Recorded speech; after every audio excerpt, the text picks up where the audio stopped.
નમસ્તે મિત્રો, ચેનલમાં આપ સૌનું હાર્દિક સ્વાગત છે. મિત્રો, આજનો વિડીયો ખૂબ જ ઇન્ટરેસ્ટિંગ છે, કારણ કે મિત્રો આચાર્ય ચાણક્યે જીવનમાં સફળતા મેળવવા માટે 5 એવા મૂળ મંત્ર આપ્યા છે, જેના દ્વારા તમે સફળ થઈ શકો છો. તેણે પોતાની નીતિમાં કહ્યું છે કે જો આ કોઈ વ્યક્તિ જીવનમાં આગળ વધવા માંગે છે, તો તેણે આ 5 વાતોનું ધ્યાન ખાસપણે રાખવું જોઈએ. તો મિત્રો ચાલો જાણીએ એવી કઈ વસ્તુઓ છે જે દરેક વ્યક્તિમાં હોવી જ જોઈએ, જેને અપનાવીને તમે સફળતાની સીડી ચડી શકાય છે. મિત્રો, જીવનમાં ક્યારે અને કેવી આફત આવશે તેની કોઈને ખબર નથી. આવનારી 5 મિનિટમાં પણ શું થવાને ખ્યાલ નથી. પરંતુ આવી મુશ્કેલ પરિસ્થિતિનો સામનો કરવા માટે ચાણક્યે તેના માટે કેટલાક રામબાણ ઉપાયો સૂચવ્યા છે. તેની ચાણક્ય નીતિ પુસ્તકમાં એવા સૂત્રો આપ્યો છે, જેના દ્વારા મિત્રો તમે આ વસ્તુમાંથી બહાર નીકળી શકો છો. જો કોઈ તેના જીવનમાં આ સૂત્રોનું પાલન કરે તો તે તમામ સમસ્યાઓનો સામનો કરી શકે છે અને મજબૂત થઈ શકે છે.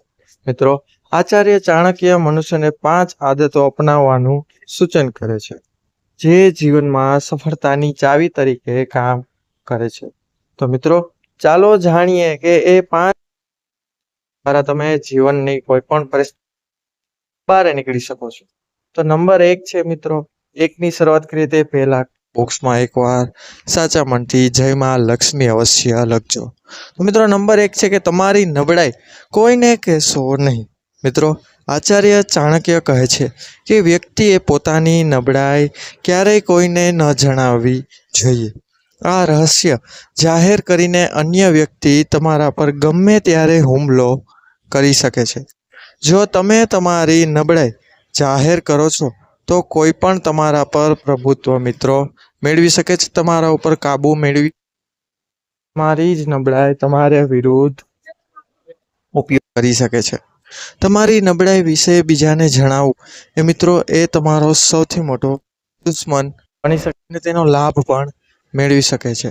કારણ કે જો કોઈને તક મળે, મોકો મળે તો તમને સાઈડમાં કરી શકે છે, કોર્નર કરી શકે છે અને તમારો બદલો પણ લઈને તે જ નબળાઈ તમારી સામે ઉપયોગમાં લેશે.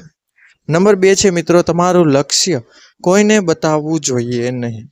મિત્રો, ચાણક્ય કહે છે કે ધ્યેય માટે પ્રતિબદ્ધ રહેવું યોગ્ય છે, પરંતુ તમારે તમારા લક્ષ્ય વિશે ક્યારેય કોઈને જાહેરમાં ચર્ચા કરવી જોઈએ નહીં. અન્યથા મિત્રો, વિરોધીઓ તમારા લક્ષ્યમાં અવરોધો ઊભા કરી શકે છે અને તમને આગળ વધતા રોકી શકે છે.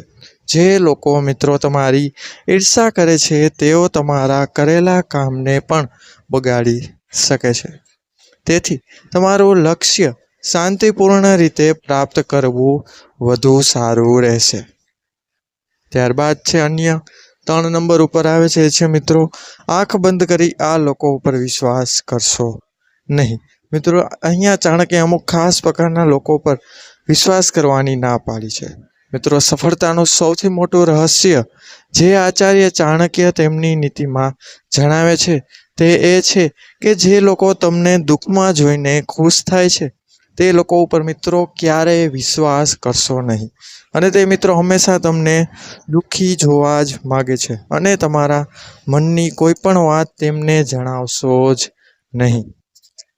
મિત્રો, આવા લોકો પોતાના સ્વાર્થ માટે ગમે ત્યારે તમને નુકસાન પહોંચાડી શકે છે. આવા લોકો છેતરપિંડી કરવામાં પણ ક્યારેય શરમાશે નહીં, તમને નીચા પાડવાની એક પણ તક નહીં ગુમાવે. જેઓ બીજાના દુઃખમાં આનંદ લે છે તે મિત્રો તમારી જિંદગીમાં ઝેર જેવું ખતરનાક સાબિત છે. તેથી ખાસ કરીને આ લોકો ઉપર મિત્રો વિશ્વાસ કરશો નહીં. ત્યારબાદ નંબર 4 ઉપર આવે છે મિત્રો, પૈસા ખર્ચ કરતા પહેલા અવશ્યપણે વિચારજો. મિત્રો, આજના સમયમાં સેવિંગ કરવું ખૂબ જ મહત્વનું છે. તે બાબતે ચાણક્યનું કહેવું છે, કારણ કે અત્યારના જમાનામાં પૈસા આવે તે પહેલાં તેના જવાનું નક્કી થઈ ગયું હોય છે. મિત્રો, ચાણક્ય એક મહાન અર્થશાસ્ત્રી પણ હતા. પૈસાની બાબતમાં પણ તેમની નીતિ ઘણી આક્રમક હતી. તેમણે તેમની નીતિમાં જણાવ્યું છે કે મુશ્કેલ સમય માટે શક્ય તેટલું પૈસા બચાવવા જોઈએ અને માણસે શક્ય હોય ત્યાં સુધી બિનજરૂરી પૈસા ખર્ચવાનું એકદમ ટાળવું જોઈએ. તેની પાછળનું કારણ છે કે જીવનમાં મિત્રો સૌથી નબળો વ્યક્તિ એ છે જેની પાસે અપાર જ્ઞાન છે પરંતુ તેની પાસે પૈસા નથી. તો મિત્રો સમાજની નજરમાં તેની કોઈ કિંમત નથી, તેના જ્ઞાનની પણ કોઈ કિંમત નથી અને દુનિયાનો તે સૌથી નબળો વ્યક્તિ બની જાય છે. નંબર 5 અને છેલ્લું એ છે મિત્રો, મૂર્ખ સાથે ક્યારેય દલીલ કરશો નહીં. મિત્રો ચાણક્ય પોતાની નીતિમાં એટલે કે ચાણક્ય નીતિ પુસ્તકમાં જણાવેલું છે કે મૂર્ખ વ્યક્તિ સાથે મિત્રો ક્યારેય દલીલ ના કરવી જોઈએ. આ લોકો સાથે દલીલ કરવી એ મૂર્ખતા છે અને તેમની સાથે જોડાવું એટલે પોતાને જ નુકસાન પહોંચાડવું છે. આ સાથે મિત્રો મૂર્ખ સાથે વાત કરવાથી વ્યક્તિની પોતાની છબી ખરાબ થવા લાગે છે અને તેને દુનિયા પણ પસંદ કરતી નથી અને આ ભવિષ્યમાં તમારી નિષ્ફળતાનું કારણ પણ બની શકે છે. તો મિત્રો આ હતી એ 5 આદતો જે સુધારે કરવાથી મિત્રો તમે જીવનમાં સફળ ચોક્કસપણે થઈ શકો છો. તો મિત્રો જો આ વિડીયો પસંદ આવ્યો હોય તો વિડીયોને લાઈક કરજો અને ચેનલને સબસ્ક્રાઈબ કરવાનું ભૂલશો નહીં અને બેલ આઇકન બટનને પણ અવશ્ય દબાવો જેથી અમારા નવા સૌથી પહેલા તમને મળી રહે. તો મળીશું મિત્રો હવે આવા જ નવા વિડીયો સાથે, આવી જ નવી જાણકારી સાથે.